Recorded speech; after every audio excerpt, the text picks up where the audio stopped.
Massacre à la tronçonneuse, un des films les plus cultes du cinéma et de l'horreur de manière générale. Interdit dans énormément de pays pendant des années, a fait partie des vidéos Nasties et a eu énormément d'influence sur ce qui deviendra plus tard le sous-genre du slasher. Bref, il est là pour casser des gueules et il le fait très bien. Pour faire simple, si vous l'avez jamais vu, on y suit un groupe de jeunes adultes arrivant au Texas pour vérifier que la tombe de leur grand-père n'a pas été profanée. Étant donné que la région fait face à une grosse vague de pillage de tombes. Bon, papy va bien, donc le groupe décide de rester ici pendant un moment, mais ils vont faire la rencontre de la famille Sawyer, une famille de cannibales qui tuent des gens et font des bons petits plats avec. De tout le groupe de potes, Sally sera la seule à s'en sortir vivante. Elle se fait poursuivre par un Sawyer qui se fait écraser par un camion, puis par un autre Leatherface équipé d'une tronçonneuse qui va manquer de la tuer. Bon, elle arrivera quand même à s'en sortir, mais ça c'est basiquement le premier film sorti en 74. Alors que vaut le second quand elle lui est arrivée en 86? Et bah, le film commence avec un texte qui nous explique qu'après le premier film, Sally est partie voir la police avant de rentrer dans un état catatonique. Les autorités ont donc lancé une chasse à l'homme pendant un mois avant d'abandonner car faute de preuves, faisant alors passer les événements du premier film pour une histoire inventée de toutes pièces par notre ancienne protagoniste. Mais du coup, le film commence vraiment par une course-poursuite entre la famille Sawyer et deux jeunes complètement bourrés, qui d'ailleurs sont à la fois en train de se faire attaquer par Leatherface mais également en appel en direct à la radio. Bon, vous vous en doutez, ils vont se faire tuer en direct sous les oreilles de notre nouvelle protagoniste, Stretch, une animatrice radio rêvant de devenir journaliste. Le lendemain, une enquête est ouverte et le lieutenant Lefty, l'oncle de Sally, décide de s'en mêler, convaincu qu'il s'agit là de l'œuvre des tarés qui ont attaqué sa nièce par le passé. Et vous allez le voir, hein, dans cette émission on en a vu des mecs cons, mais alors là je vous assure qu'on a vraiment franchi un cap. Bref, nos héros vont s'allier dans le but de coincer nos antagonistes et alors là tenez-vous bien car ce n'est pas une blague. Lefty va demander à Stretch de diffuser régulièrement l'extrait de la mort des deux gars à la radio dans le but de provoquer les tueurs et de potentiellement les piéger. C'est absolument pas une blague. Hein. C'est-à-dire que toutes les heures elle va littéralement diffuser un extrait de deux mecs en train de mourir à la radio. Hein. Absolument tout est normal. Et le plan fonctionne. Un soir elle rencontre Chop Top à son lieu de travail et pour la faire courte, lui il revient du Vietnam. Ce qui explique pourquoi on l'a pas vu dans le premier film. En tout cas juste après on se tape un jumpscare plutôt efficace et Leatherface tombe amoureux de notre protagoniste et essaye de... Enfin voilà quoi, vous avez compris, et tout ça dans une des scènes les moins subtiles que j'ai jamais vues de ma vie. Ici bien sûr vous l'aurez compris, la tronçonneuse. C'est une métaphore de la teub. Bref, notre tueur l'épargne car il est amoureux et Stretch décide de les suivre en voiture parce qu'elle est sacrément conne et atterrit dans leur repère qui semble-t-il est une ancienne foire fouille abandonnée. Lefty arrive également de son côté et décide de tout casser avec une tronçonneuse parce qu'il est quand même sacrément con. On a ensuite le droit à un remake de la scène du repas du premier opus mais cette fois-ci en moins bien et Lefty engage un combat de tronçonneuse avec Leatherface. Attends, si la tronçonneuse c'est une métaphore de... Oh putain. Finalement notre boogeyman se fait tuer, non bah enfin parce que là il est mort, hein, désolé. Le grand frère se prend un coup de tronçonneuse dans le cul, Chop Top meurt comme une merde et Stretch pète un câble dans un final ultra chelou, j'ai même pas les mots en vrai, je pense. Comment faire une suite à un, voire le film le plus terrifiant de son époque? Ah ça je ne sais pas, mais en tout cas, pas comme ça. Massacre à la tronçonneuse 2, un budget de 4,5 millions, soit bien plus élevé que son prédécesseur, et pourtant le métrage n'arrive même pas à sa cheville. Bon après je vais pas faire le mec non plus, c'est clairement pas le plus mauvais de la licence, hein. Faut dire que sur ce terrain là on a de la bonne concurrence. Mon cœur tremble, les pieds tremblent. Mais enfin n'empêche, il y a absolument rien qui va avec ce film. À commencer par son ton, ça vous aura pas échappé, on a essayé à faire une sorte de comédie horrifique essayant de mêler humour et horreur, en témoignent certains personnages comme Chop Top ou Lefty. Dans le premier cas, le mélange fonctionne assez bien. On a à la fois ce côté dérangeant avec par exemple son entrée en scène qui fonctionne ultra bien, que ce soit ses gestuels, son design ou bien sa plaque en fer dans le crâne, mais on retrouve aussi chez le perso une partie plus goofy avec par exemple cette scène qui je pense est une de mes préférées de toute la saga. X I T Exit. La sortie. Au revoir. Au revoir. Bon bah voilà, ici on a un exemple de personnage plutôt sympa et équilibré, et puis on a Lefty, et lui je vous promets il est unique, il n'y en a pas deux pareils. Déjà il y a qu'à voir sa putain d'introduction. Foutez le camp de là! Vous entendez? Foutez-moi le camp de là! C'est un accident, le secteur est interdit! Regarde-le avec son chapeau là, il se prend pour un cowboy, tu m'étonnes que personne ne le prenne au sérieux putain. Je vous dis pas la Java pour qu'un gaz décapite à 150 km/h.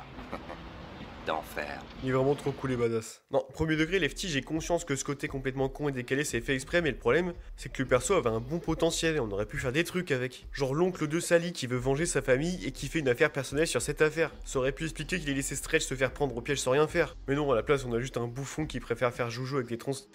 Eh, vous savez quoi? Une image vaut mieux que 1000 mots, alors petite compilation des meilleures démonstrations d'intelligence de Lefty. Venez tout abattre! Tout abattre!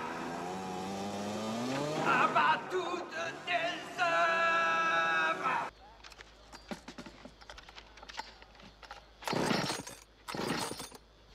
Aide-moi à battre cet étranger qui marche près de moi et qui me prend toute force. Seigneur, indique-moi l'issue. Montre-moi ce dont j'ai peur, afin que je ne craigne plus. Bras chargés de gerbes, nous rentrons plein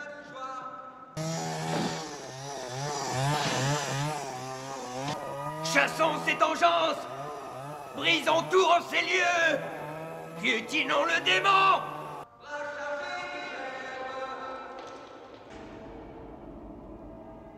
Ne pleure pas, mon frère.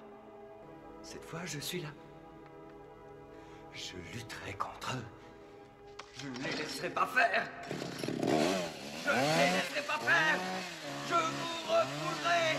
Lefty, je te promets que je t'oublierai jamais. Pareil, Stretch, pas mal de potentiel, mais le perso n'évolue pas, ou alors très mal et est juste débile. On aurait pu avoir quelqu'un d'obsédé par son rêve de devenir journaliste et qui parvient à le réaliser, ou peut-être pas, hein, qui sait, mais à la place d'avoir une évolution du perso, on a juste le droit à une meuf qui pète un plomb d'un seul coup sans prévenir. Et même ça, c'est ultra mauvais. Alors, ok, on aurait pu avoir un perso qui sombre peu à peu dans la folie, un peu comme Ash dans Evil Dead 2. On aurait pu suivre la progression de sa chute, mais à la place, ça arrive littéralement dans les 3 dernières minutes du film. Et encore une fois, on a aussi de bonnes bases pour Leatherface, mais tout a été gâché. Le boogeyman qui tombe amoureux de sa victime, c'est pas forcément une mauvaise idée. Dans le premier film, on nous fait comprendre que, pour faire simple, il a une maladie mentale, que c'est un enfant prisonnier dans le corps d'un adulte, qui se fait malmener par sa famille et que sa seule façon de s'exprimer et d'interagir avec le monde, c'est par le biais de ses masques, ayant chacun un rôle et une fonction précise. Bon, déjà ici, on en a qu'un seul et il est horrible, mais surtout, en partant de ça, le fait qu'il ait été bridé par sa famille et qu'au bout d'un moment, ses pulsions aient pris le dessus, mais ça aurait pu être une thématique de fou furieux et ultra intéressante. Et à la place, on se tape une des scènes les moins subtiles et les plus sincèrement malaisantes que j'ai vues de ma vie. Enfin, pour finir sur les personnages, s'il y en a bien un qui est vraiment cool dans ce film, c'est bien Drayton Sawyer. On le voit peu, mais alors franchement, chaque scène avec lui, c'est du pur régal. On sent qu'il s'amuse, qu'il est vraiment à fond dedans et ça fait carrément plaisir. Jim Siedo, vraiment, merci pour tout.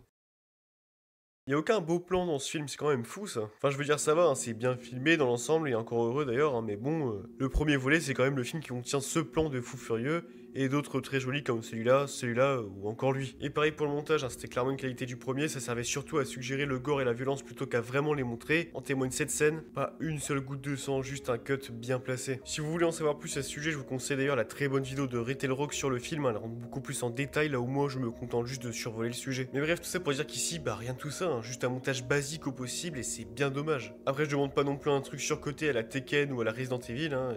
Pitié, faut plus jamais le faire ça. Même discours pour le sound design. Dans le premier, il y a très peu de musique pour renforcer le côté oppressant et la sensation d'être complètement perdu au milieu de nulle part. Et même quand il y en a, c'est soit des petites musiques d'ambiance, soit des bruits stridents pour nous mettre mal. J'avais pas vraiment fait gaffe lors de mon premier visionnage, hein, mais c'est vrai qu'il y a un très gros travail au niveau du son, alors que dans le 2... Bon, la blague a déjà été faite, mais globalement, ouais, c'est des musiques de N64. Mais s'il y a bien un truc qui m'a saoulé dans ce film, et si vous me connaissez, vous savez déjà ce que c'est, j'adore l'ambiance de Massacre à la tronçonneuse. Vraiment. La sensation d'être perdu au milieu de nulle part avec son groupe de potes dans un milieu bien hostile où il fait chaud, où on suit à grosses gouttes, où la population locale est ultra effrayante.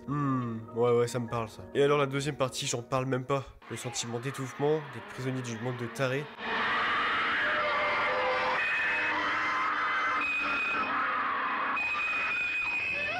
La tension qui monte encore et encore jusqu'à...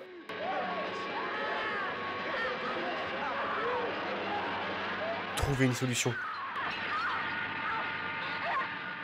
Putain, ce film est trop fort. Et je trouve ça trop dommage qu'on ait perdu tout ça dans le second épisode. Alors oui, forcément c'est une comédie noire, donc c'est compliqué de faire rire et peur à la fois. Pourtant des films de ce style, j'en aime pas mal, hein, comme De la Morte et de la Morée, Evil Dead 2, Baxter ou encore C'est arrivé près de chez vous. Ah mais là je sais pas, je trouve le mélange trop indigeste. Tout ce que j'aimais dans l'ancien opus, je l'ai pas retrouvé ici, ni dans aucune suite de la franchise d'ailleurs. À part peut-être dans le remake qui s'en sort pas trop mal à mon goût. Pour conclure, si jamais vous voulez le regarder, Massacre à la tronçonneuse 2, faut le regarder entre potes avec des chips, des bières, sans se prendre la tête.